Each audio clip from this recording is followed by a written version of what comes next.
How's it going, guys? Victor back here with a brand new MMA based video, and this one's going to be revolving the situation that's going around with Team Alpha Male and how everything's just gone down the drain with Team Alpha Male over the past couple of years.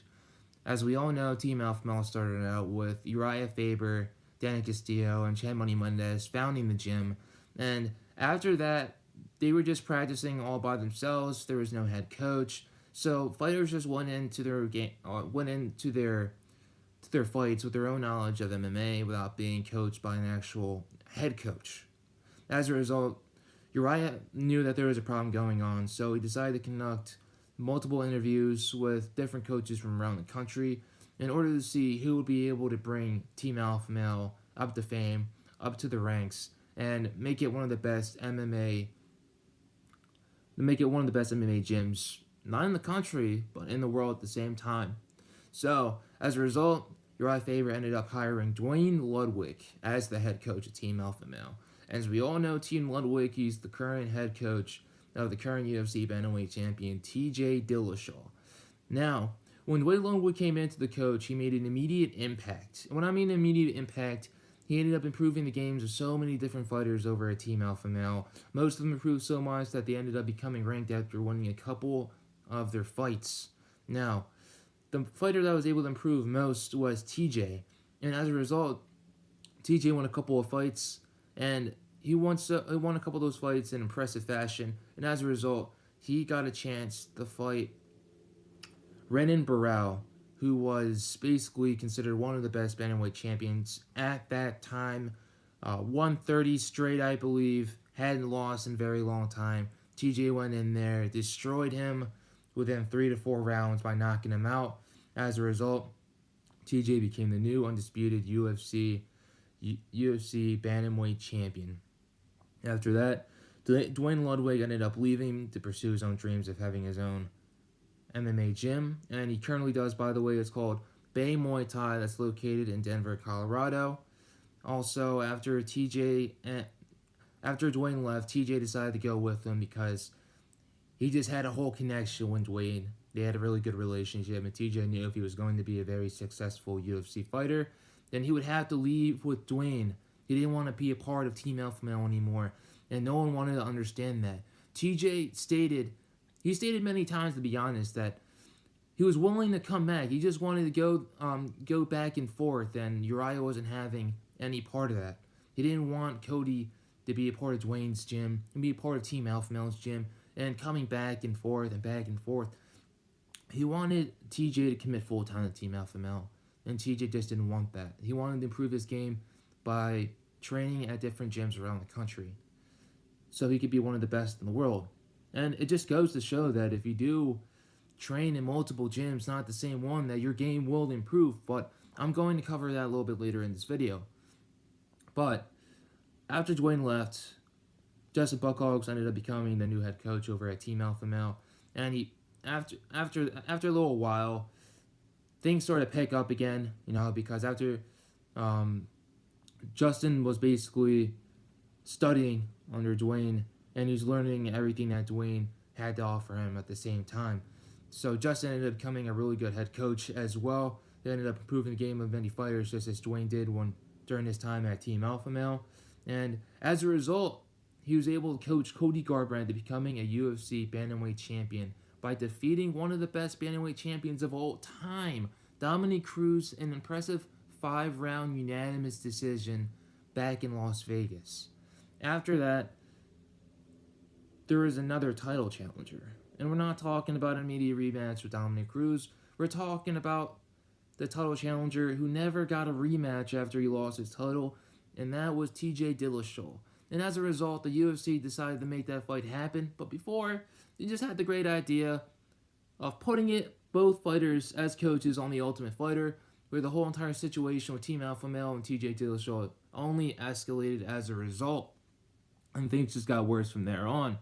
After the production of The Ultimate Fighter wrapped up, not only did TJ's team basically win the majority of the fights and the matches during The Ultimate Fighter, but TJ also put on a thrashing on Cody when they fought each other back in New York City. He knocked him out via the first round, and it was just a very quick fight.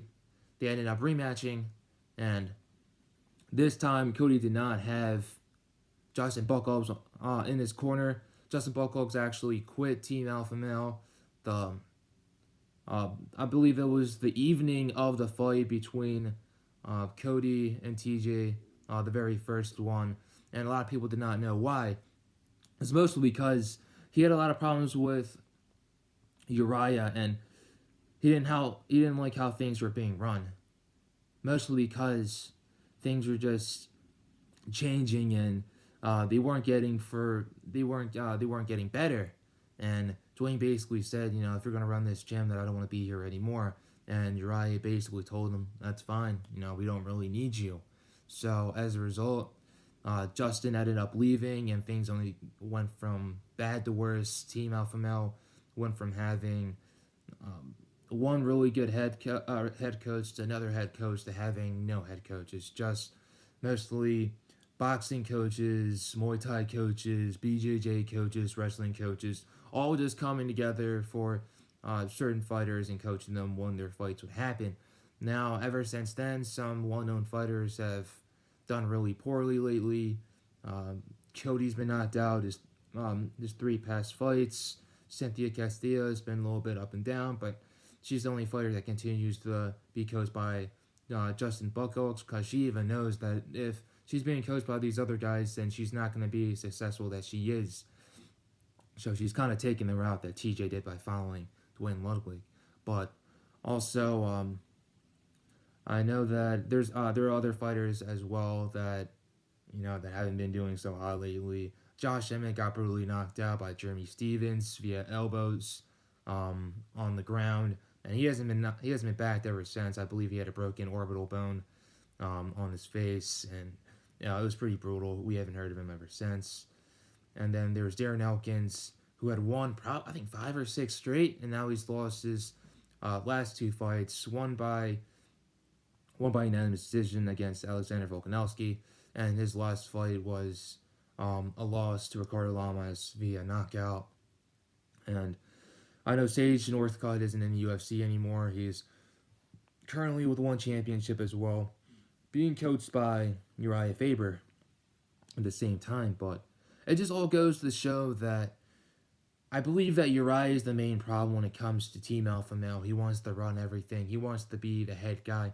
And I do believe that. I do understand that. If you're the founder of the gym, you own the gym, you put your whole life savings and your money worth building the gym from the ground up. But at the same time, you need to follow these head coaches, what they want to do, and you just have to roll with it, especially if you see that there's a lot of process, there's a lot of success that's right behind it at the same time. You can't get mad because things aren't going your way. And as a result, he hasn't run out just one coach, but 2 really good coaches that have had a lot of success in the UFC. And it's just an honest shame, man. I used to be a Team Alpha Male fan, but not anymore. As I've learned the truth. Uriah is really putting a number on Team Alpha Male, and he's become one of the best MMA-focused gyms in the world, to not really being one of the best in the world anymore. And it just goes to show fighters can't stay at the same camp their whole entire career. They need to bounce around different camps around the country. I would love for Cody to go to other gyms, such as King's MMA, that's located pretty close to Team Alpha Male. I'd like to see him over at other well-known gyms such as Elevation, Jackson Wink MMA, maybe even ATT. ATT's got, actually no, they literally have the best gym in the whole entire world. They have plenty of champions there as well, and a lot of other fighters that are currently ranked and have done really well in their UFC careers.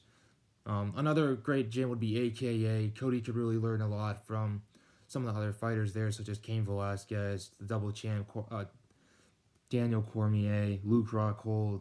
Well, not so much Luke Rockhold, to be honest, because Luke Rockhold's, he's a moron. But the other fighters that are there, Khabib Nurmagomedov, it would just be a great learning experience for a young fighter like Cody, and He just needs to make a change, and I don't believe that by staying at Team Alpha Male for your whole entire career, it's not going to happen. So, at the end of the day, I do believe that Dwayne was right, that TJ is right, and that Cody and Uriah and all those other guys for Team Alpha Male were wrong. But this is just my opinion of what's going on with the current situation at Team Alpha Male. I hope they can all get it together. I hope they can find a brand new head coach and get the things rolling like they used to. But I appreciate all you guys for listening. I promise to come out with a brand new video pretty soon, but we shall see. But thanks again, and I hope you guys liked the video.